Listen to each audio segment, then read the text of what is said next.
जय श्री कृष्णा दोस्तों, राधे राधे। आप सभी का हमारे चैनल में बहुत बहुत स्वागत है। आज से हम माघ मास की महात्म्य कथा को प्रारंभ करने जा रहे हैं। माघ महीना बहुत ही शुभ माना जाता है। आइए माघ मास की महात्म्य की पहली कथा को प्रारंभ करते हैं। कथा को शुरू करने से पहले आप सभी वीडियो को एक लाइक ज़रूर कर दें, जिससे ये कथाएं और लोगों के पास भी जा सकें। आपके एक लाइक से ये वीडियो 10 लोगों तक जाती है, इसलिए वीडियो को लाइक ज़रूर करें और अगर वीडियो अच्छी लगे तो हमारे चैनल को सब्सक्राइब भी करें। माघ मास के महात्म्य की कथा का बड़ा ही फल है। एक समय श्री सूत जी महाराज ने अपने गुरु श्री व्यास जी से कहा कि गुरुदेव, कृपा करके आप मुझसे माघ मास का महात्म्य कहिए, क्योंकि मैं आपका शिष्य हूँ। व्यास जी कहने लगे कि रघुवंश के राजा दिलीप एक समय यज्ञ के स्नान पश्चात पैरों में जूते और सुंदर वस्त्र पहनकर शिकार की सामग्री से युक्त कवच और शोभायमान आभूषण पहने हुए अपने सिपाहियों से घिरे हुए जंगल में शिकार खेलने के लिए अपनी नगरी से बाहर निकले। उनके सिपाही जंगल में शिकार के लिए मृग, व्याघ्र, सिंह आदि जंतुओं की तलाश में इधर उधर फिरने लगे। उस वन में वनस्थली अत्यंत शोभा को प्राप्त हो रही थी। कहीं 2 मृगों के झुंड फिरते थे, कहीं गीदड़ अपना भयंकर शब्द कर रही थी, कहीं गैंडों का समूह हाथियों के समान फिर रहा था, कहीं वृक्षों के कोटरों में बैठे हुए उल्लू अपना भयानक शब्द कर रहे थे, कहीं सिंहों के पदचिन्हों के साथ घायल मृगों के रक्त से भूमि लाल हो रही थी, तो कहीं दूध से भरी थनों वाली सुंदर भैंसें फिर रही थीं। कहीं पर सुगंधित पुष्प, हरी भरी लताएं वन की शोभा को बढ़ा रही थी, कहीं बड़े बड़े पेड़ खड़े थे, तो कहीं पर उन पेड़ों पर बड़े बड़े अजगर और उनकी केचुलियां भी पड़ी हुई थीं। उसी समय राजा के सिपाहियों के बाजे की आवाज़ सुनकर एक मृग वन में से निकलकर भागने लगा और बड़ी बड़ी चौकड़ियां भरता हुआ आगे बढ़ा। राजा ने उसके पीछे अपना घोड़ा दौड़ाया, परंतु मृग पूरी शक्ति से भागने लगा। मृग कांटेदार वृक्षों के एक जंगल में घुसा और राजा ने भी उसके पीछे वन में प्रवेश किया, परंतु दूर जाकर मृग राजा की दृष्टि से ओझल होकर निकल गया। राजा निर्जन वन में अपने सैनिकों सहित प्यास के मारे अति दुखी हो गया। दोपहर के समय अधिक मार्ग चलने से सैनिक थक गए और घोड़े रुक गए। कुछ देर बाद राजा ने एक बड़ा भारी सुंदर सरोवर देखा, जिसके किनारों पर घने वृक्ष थे। इसका जल सज्जनों के हृदय के समान स्वच्छ और पवित्र था। सरोवर का जल लहरों से बड़ा सुंदर लगता था। जल में अनेक प्रकार के जल जंतु, मछलियां आदि स्वच्छंदता से इधर उधर फिर रही थी। दुष्टों के समान निर्दयी चित्त वाली मगरमच्छ भी थे। किसी किसी जगह लोभी के समान सिमाल भी पड़ी हुई थी। जैसे विपत्ति में पड़े हुए लोगों को दुखों को हरने वाले दानी पुरुषों के समान यह सरोवर अपने जल से सबको सुखी करता था। जैसे मेघ चातक के दुख को हरता है, इस सरोवर को देखकर राजा की थकावट दूर हो गई। रात्रि को राजा ने वहीं विश्राम किया और सैनिक पहरा देने लगे और चारों तरफ फैल गई। रात के अंतिम समय में शुकरों के एक झुंड ने आकर सरोवर में पानी पिया और कमल के झुंड के पास आया। तब शिकारियों ने सावधान होकर शुकरों पर आक्रमण किया और उनको मारकर पृथ्वी पर गिरा दिया। उस समय सब शिकार कोलाहल करते हुए बड़ी प्रसन्नता के साथ राजा के पास गए और राजा प्रभात हुआ देखकर उनके साथ ही अपनी नगरी की तरफ चल पड़ा, जिसका शरीर तपस्या और नियमों के कारण बिल्कुल सूख गया था, जो मृगछाला और वल्कल पहने हुए था और नख रोम तथा केश धारण किए हुए था। राजा ने ऐसे घोर तपस्वी को देखकर बड़ी आश्चर्य से उनको प्रणाम किया और हाथ जोड़कर खड़ा हो गया। तपस्वी ने राजा से कहा कि हे राजन, इस पुण्य शुभ माघ में इस सरोवर को छोड़कर तुम यहाँ से क्यों जाने की इच्छा करते हो? तब राजा कहने लगा कि महात्मन, मैं तो माघ मास में स्नान के फल को कुछ भी नहीं जानता। कृपा करके आप विस्तार पूर्वक मुझको बताइए। राजा के ऐसे वचन सुनकर तपस्वी कहने लगी कि हे राजन, भगवान सूर्य बहुत शीघ्र उदय होने वाले हैं, इसलिए यह समय हमारे लिए स्नान का है, कथा का नहीं। सो आप स्नान करके अपने घर को जाओ और अपने गुरु श्री वशिष्ठ जी से इस महात्म्य को सुनो। इतना कहकर तपस्वी सरोवर में स्नान के लिए चले गए और राजा भी विधि पूर्वक सरोवर में स्नान करके अपने राज्य को लौट आया और रानीवास में जाकर तपस्वी की सब कथा रानी को सुनाई।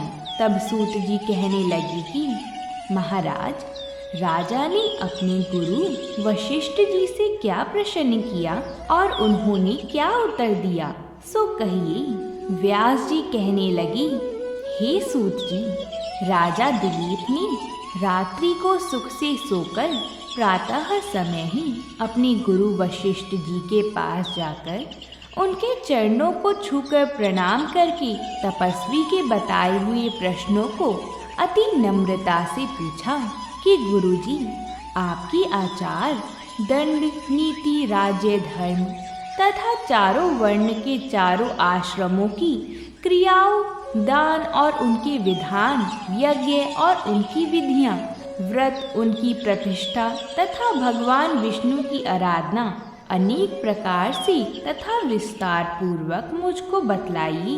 अब मैं आपसे माघ मास के स्नान के महात्म्य को सुनना चाहता हूँ। सो हे तपोधन, नियम पूर्वक इसकी विधि समझाइए। गुरु वशिष्ठ जी कहने लगे कि हे राजन, तुमने दोनों लोकों के कल्याणकारी, वनवासी तथा गृहस्थियों के अंतःकरण को पवित्र करने वाले माघ मास के स्नान का बहुत सुंदर प्रश्न पूछा है। मकर राशि में सूर्य के आने पर माघ मास में स्नान का फल गौ, भूमि, तिल, वस्त्र, स्वर्ण, अन्न, घोड़ा आदि दानों तथा चंद्रायण और ब्रह्माकूर्च व्रत आदि से भी अधिक होता है। वैशाख तथा कार्तिक में जप, दान, तप और यज्ञ बहुत फल देने वाले हैं, परंतु माघ मास में इनका फल बहुत ही अधिक होता है। माघ मास में स्नान करने वाला पुरुष राजा और मुक्ति के मार्ग को जानने वाला होता है। दिव्य दृष्टि वाले महात्माओं ने कहा है कि जो मनुष्य माघ मास में सकाम या भगवान के निमित्त नियम पूर्वक माघ मास में स्नान करता है, वह अनंत फल वाला होता है। उसको शरीर की शुद्धि, प्रीति, ऐश्वर्य तथा चारों प्रकारों के फलों की प्राप्ति होती है। अदिति ने 12 वर्ष तक मकर संक्रांति में अन्न त्याग कर स्नान किया। इससे तीनों लोकों को उज्जवल करने वाले 12 पुत्र उत्पन्न हुए। माघ में स्नान करने से ही रोहिणी, सुभगा, अरुंधति दानशीलता हुई और इंद्राणी के समान रूपवती होकर प्रसिद्ध हुई। जो माघ मास में स्नान करती हैं तथा देवताओं के पूजन में तत्पर रहते हैं, उनको सुंदर स्थान, हाथी और घोड़ों की सवारी तथा दान को द्रव्य प्राप्त होता है। अतिथियों से उनका घर भरा रहता है और उनके घर में सदा वेद ध्वनि होती रहती है। वह मनुष्य धन्य है जो माघ मास में स्नान करते हैं, दान देते हैं तथा व्रत और नियमों का पालन करते हैं। और दूसरों के पुण्य के क्षीण होने से मनुष्य स्वर्ग से वापस आ जाता है, परंतु जो मनुष्य माघ मास में स्नान करता है वह कभी स्वर्ग से वापस नहीं आता। इससे बढ़कर कोई नियम, तप, दान, पवित्र और पाप नाशक नहीं है। भृगु जी ने मणि पर्वत पर विदाधरों को यह सुनाया था। तब राजा ने कहा कि ब्राह्मण भृगु ऋषि ने कब मणि पर्वत पर विदाधरों को उपदेश दिया था, सो बताइए। तब ऋषि जी कहने लगे कि हे राजन, एक समय 12 वर्ष तक वर्षा न होने के कारण, सब प्रजा क्षीण होने के कारण संसार में बड़ी हलचल फैल गई। हिमाचल और विंध्याचल पर्वत के मध्य का देश निर्जन होने के कारण श्रद्धा, तप तथा स्वाध्याय सब कुछ छूट गया। सारा लोक विपत्तियों में फंसकर प्रजाहीन हो गया। सारा भूमंडल फल और अन्न से रहित हो गया। तब विंध्याचल से नीचे बहती हुई नदी के सुंदर वृक्ष से आच्छादित अपने आश्रम से निकलकर श्री भृगु ऋषि जी ने अपने शिष्यों सहित हिमाचल पर्वत पर गए। इस पर्वत की चोटी नीली और नीचे का हिस्सा सुनहरा होने से सारा पर्वत पीतांबरधारी श्री भगवान के सदर्श लगता था।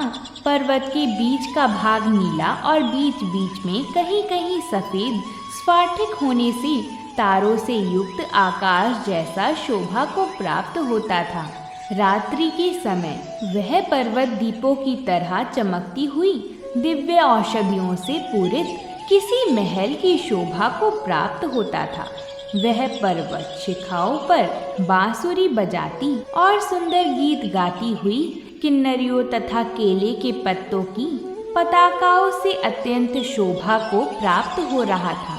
यह पर्वत नीलम, पन्ना, पुखराज तथा इसकी चोटी से निकलती हुई रंग बिरंगी किरणों से इंद्रधनुष के समान प्रतीत होता था। स्वर्ण आदि सब धातुओं से तथा चमकते हुए रत्नों से चारों ओर फैली हुई अग्नि ज्वाला के समान शोभ्यमान था।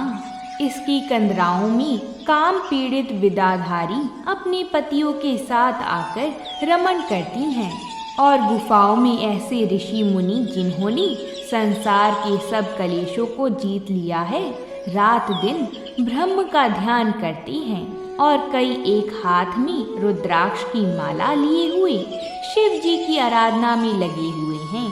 पर्वत के नीचे भागों में जंगली हाथी अपने बच्चों के साथ खेल रहे हैं तथा कस्तूरी वाले रंग बिरंगे मृगों के झुंड इधर उधर भाग रहे हैं। यह पर्वत सदा राजहंस तथा मोरों से भरा रहता है, इसी कारण इसको हेमकुंड कहते हैं। यहाँ पर सदैव ही देवता, ग्रहक और अप्सराएं निवास करते हैं। आज की कथा हम यहीं समाप्त करते हैं। कल हम सभी माघ मास की दूसरी कथा को सुनेंगे। आप सभी उस कथा का श्रवण अवश्य ही करिएगा। प्रेम से बोलिए जय श्री कृष्णा।